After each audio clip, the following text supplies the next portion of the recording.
Hi guys, welcome to Algebra Online. Today we are going to simplify expressions with exponents. We are in now chapter 3 and today is the first day of chapter 3. So I want you to stop and make your notes really beautiful and stand out. Give yourself a nice title, 3-1-1. And I also want you to maybe try to use some colors or highlighters or something to know that we are starting a brand new chapter. Okay, so also I want you to write down our learning target. So we are going to simplify expressions that have exponents. That's our big idea of today. You're going to be able to correctly recognize what rule to use. There are different rules with exponents and we're going to learn about those today. We're first just going to start off with reviewing of solving an equation. So to do that, I recognize that I have like terms on the left side of the equation. So 2x and 3x are on the left side of this equal sign, so I am going to combine them together, and 3x and 2x is 5x, and then I'm going to drop down the plus 10, and I'm going to drop down the equals 45. Now this is now a two-step equation, so you can subtract the 10 to the other side. And when you do that, you're going to be left with 5x equals 35. Then you guys know what to do. Divide by 5 on each side, and x is 7. Okay, very cool. So an exponent is a shorthand, right? It is a shorthand for repeated multiplication. So let's just take a look. Our x here is called our base. And this little 4 up in the right-hand corner, that is our exponent. And what that means is that x to the 4th power means there are 4 x's. So we can expand x to the 4th power to rewrite it as x times x times x times x, 4 of them. Knowing that, let's go ahead and take a look at these 3 problems. So make sure that you pause this video, write these 3 problems down, and we are going to expand each of the following expressions below. It's really important as well if in your notes you're writing these 3 down, but you should also write down the sentence. Right? So that way when you look back at your notes, you're like, I don't even know what I was doing to those 3. Well, you were expanding them, which is a very important word here because you're going to be asked about how to expand problems in the future. All right, so let's go ahead and expand the first problem. Now, we know that this 3 right here tells us there are 3 of the 2 m's, right? Because the 3 goes to what's inside of the parenthesis, not this 5. This 5 is out here on its own. So what I'm going to do is I'm going to write this 5, and then I'm going to write the 2 m's 3 times. And expand means we're just going to take, like what we did for the last problem here, this 4, we've expanded it out, and that's what we're doing here. So now that we have 3 of the 2 m's, we've expanded that expression. Okay, so now let's go ahead and expand the next one. So that means that I have x to the 3 means I have 2 of them. All right, cool. All right, now let's go ahead and expand the last one here. So if I expand this, well, wait a minute, actually, hold up the phone. X to the 3 and x to the 3, we can keep expanding, right? It is x times x times x, 3 of them. And I have x and an x and an x, right? If you think about it, 3 x's, 3 x's, x to the 3rd tells us that I have 3. Now, what you could do, and actually I wasn't going to do this, but now I'm going to. What you could do is you could say, well, how many of these x's do I have? Well, I have 3 here and I have 3 here, and isn't that final x to the 6th, right? And then going back over here, 3 times 2, isn't that 6? Keep that in your mind. Okay, now if that's the case, can't we go back up to that first problem, right? And so couldn't I say I have, let's see, can I do 5 times 2? Yeah, is 10, right? 10 times 2 is 20. 20 times 2 is 40. And how many m's do I have? I have 3 of them. So we are expanding each of them, but I just took it a step further and I simplified it all the way, not just expanded. So here would be the expanded form, and then this is all the way simplified form. Okay, so if I go back also to the first problem, and this 3, because it goes to the 2 and the m, it would be 2 to the third power. And 2 to the third power is 2 times 2 times 2, which is 8. And then if we do 8 times 5, that's how we get our 40. So it all works out. Isn't exponents so cool? I think so. I love them. All right, so now let's take a look at the third problem. And with the third problem, I just have like that big 4 that's out in front, and I have 5 x's, right? And I have 2 y's. And that's the expanded form. And then if I want the simplified form, it would really just be this. Okay, so let's take a look at our very first property, and it is the multiplication property of exponents, which means if I have the same base, right, these two are both x's. If I have the same base, then that means that I can add the exponents. 2 plus 3 is x to the 5th. And the reason why that works is because if we expand them out, so this x means there's 2 of them, and this x means there's 3 of them, that means I have a total of 5. So that's the rule. If you have the same base, right, if you have this same base, then you can add the exponents to simplify your expression. Okay, so now let's go ahead and do the next. We have the same base. So if we add the exponents, we have 4 plus 5 is 9, plus 3 is 12, so our final answer would be x to the 12th. Now this only is the case when we are multiplying, right? The multiplication property of exponents, that we are allowed to add the base, or add the exponents if they have the same base. Okay, so next one is both of my bases are the same. We are multiplying, so I can simplify this expression to say n to the 8th power. Good. And then, can you do this last one on your own? Is it tricky? Well, this exponent right here would be a 1. If there isn't an exponent, it is understood that there is a 1 that's there. So our final answer would be m to the 7th power. That is a simplified answer. So yeah. Okay, let's look at the next property. And the next property is called the power property of exponents. Okay, so this is a completely different property, so definitely pause this video, write all of this down. And then I want you to notice what is different with these 4 problems from these 4 problems. So you'll notice this slide was all about multiplication, same base, add exponents. This one is a little different. You'll probably notice that there are parentheses. So if you haven't paused this video, pause it now. And then if you're done writing this down, welcome back. And so remember what we did when we expanded is this 3 tells us how many 2m's there are, right? 2m, 2m, and 2m. And then we can multiply. 2 times 2 is 4, 4 times 2 is 8. So we would say that this is 8m to the 3rd. Now, if you really like to expand, you can do that for each problem. You definitely can.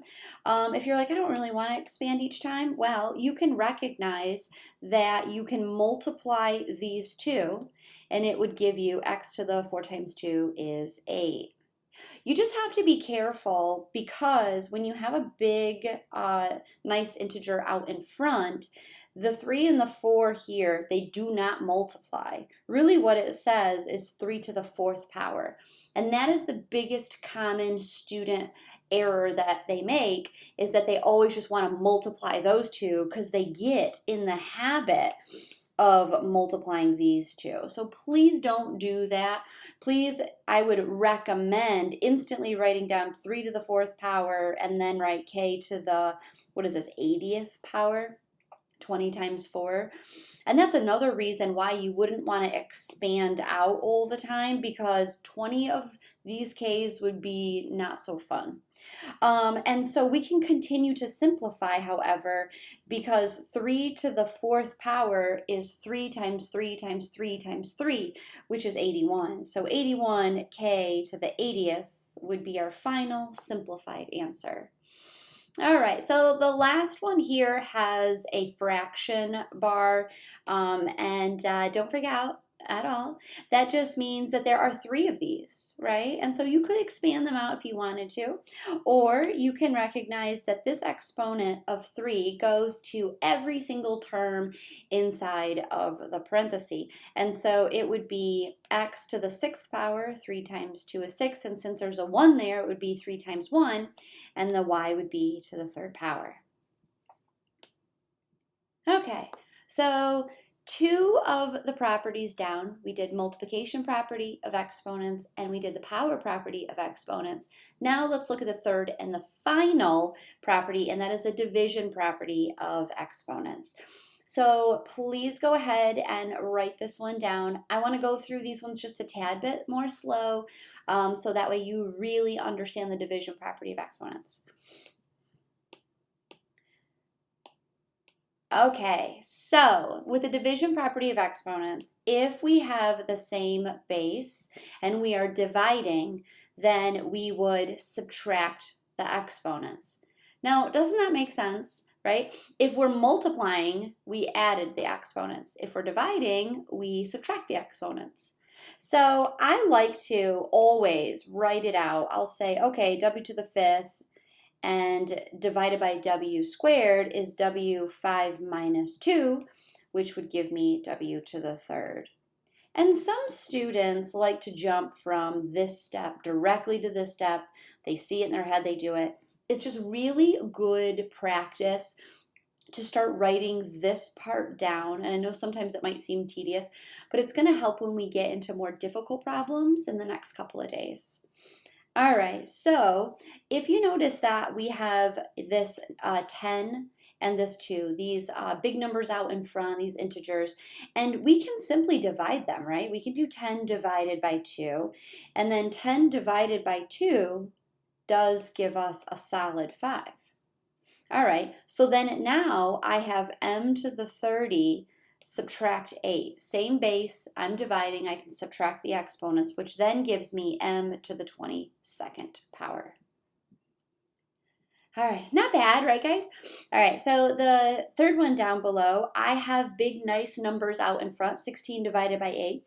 And you'll notice a little bit of my strategy is I do like to circle those. And so 16 divided by 8 is 2.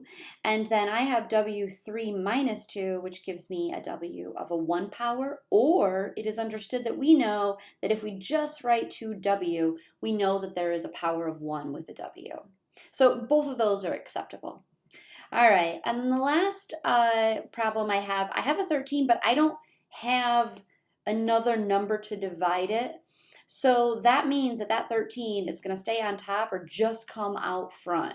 So I'm just going to write a big 13 right away. And then I notice that I have 2 different variables, right? I have p's and I have q's. So when the level of difficulty gets a little bit bigger, when I am introduced now to 2 different variables, I like to switch up like colors when I'm doing this, and I like to circle them in like different colors. It just helps my brain. It's just a strategy that works for me. So now I'm going to have p, and then I have p is 4 minus 2, which is p squared. And then I'm going to choose a different color, and I'm going to say the q's are q5 minus 2, which gives me q to the 3rd. And then this is your final simplified answer. Okay guys, I think we're ready for you to try some of these on your own. So here are 4 practice problems just for you. I'd like you to pause this video and write all 4 of them down. I would like you to try these out on your own, and then I want you to press play. And I promise you, I do this in the classroom as well. I walk around, I have students do them because I want you to try them and then watch and see if you got them right or fix your mistakes. That's part of learning. You will not learn just by staring at the screen and copying this down. It just kind of filters in your brain. Oh yeah, I remember it, and then it just goes away. And I want what you're learning right now to stick in your long-term memory. So good practice in doing that for your brain is to pause, to try these out, even though you get stuck. That's okay. Stop right there when you get stuck and then press play in the video and see the next step, and then pause the video again and keep trying. And so that's a lot of part of that good student behavior that will make you successful in algebra.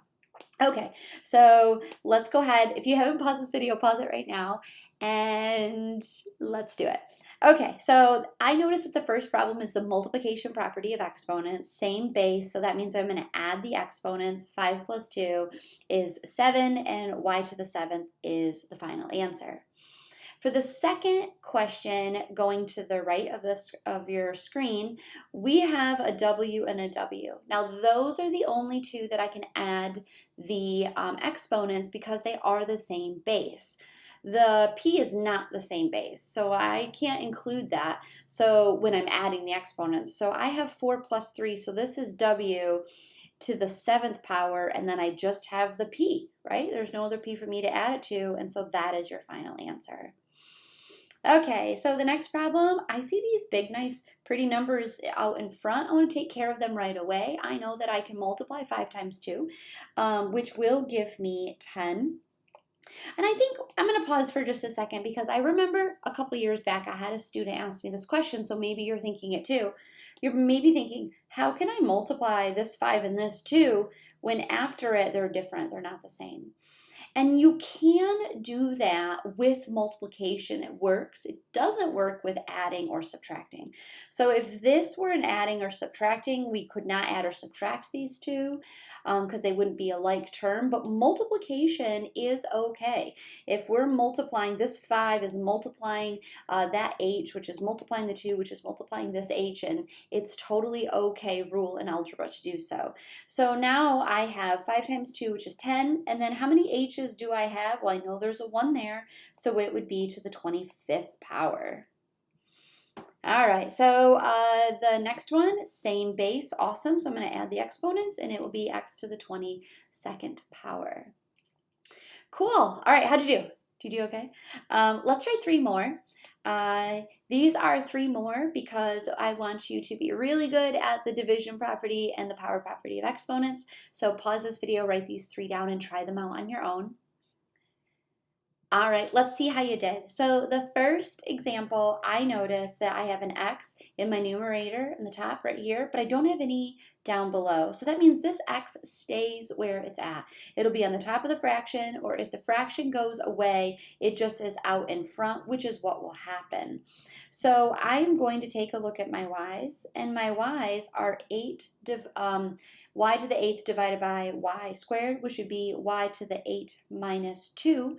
And so the x is going to come out front. And next is y. 8 minus 2 is 6, so I would say it's y to the 6th power, and we are done. Notice that fraction bar just completely goes away because we don't have any negative exponents, and we're going to talk about that in the next couple of days. All right, so the next problem I'm going to go straight down is I see 6 divided by 2 out front, so 6 divided by 2 is a 3. I'm going to change my color, and I'm just going to look at my y's. Oh, this is y1 minus 1. And so that really just cancels out, right? That's just y to the 0, which we're going to learn is just 1 in future.